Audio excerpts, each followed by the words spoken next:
6h24 sur Europe 1. Thomas Soto. La question santé du matin sur Europe 1. Avaler un petit smoothie pour attaquer la journée en forme, c'est tentant, mais docteur Lemoine, vous allez nous calmer tout de suite. Pour commencer, qu'est-ce qu'on appelle exactement un smoothie ? Il y a quoi dedans ? Pour éviter le franglais, on pourrait plutôt parler de jus de fruits glacés, parce que c'est cela les smoothies, des légumes, des fruits mixés avec du jus de fruits, ou pas toujours toujours de la glace pilée, ou parfois un yaourt glacé. C'est ce qu'on appelle un jus de fruits frappé alors. Ouais, mais les anglophones préfèrent dire smooth, qui veut dire onctueux.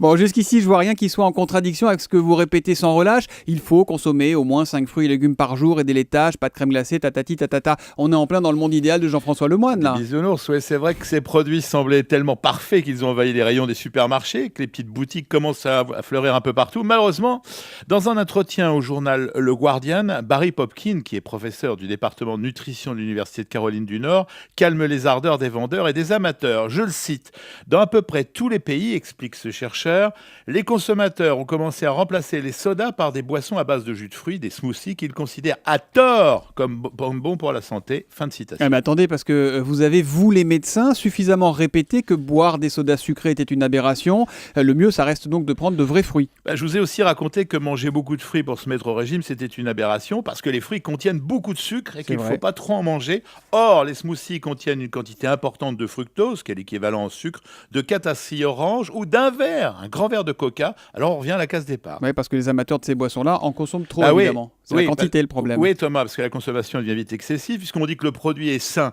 alors que dans notre monde plein d'interdits, les gens ont eu envie d'en profiter, trop.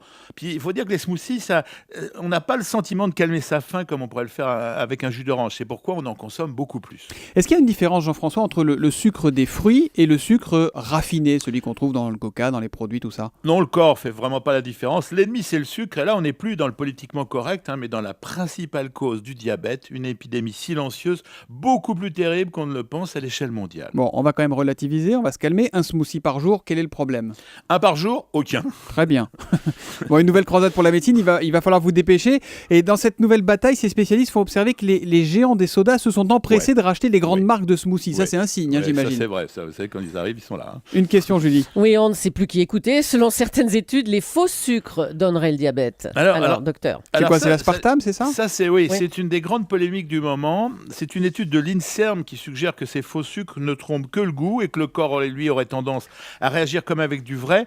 Alors, je vous avoue que cette étude va dans le sens inverse de ce que disent les diététiciens, les diabétologues, moi-même d'ailleurs. Ça paraît difficile de s'en passer pour perdre du poids, mais Thomas, dans 2 semaines, il y a le Congrès européen de diabétologie. J'y assiste, alors je vous propose de revenir sur ce sujet important pour vous donner les meilleurs avis et les plus récents sur la question. Eh bien, le rendez-vous est pris, docteur Lemoine. Dans 2 semaines, on reparlera de tout ça. La question santé d'Europe 1, tous les matins à 6h20.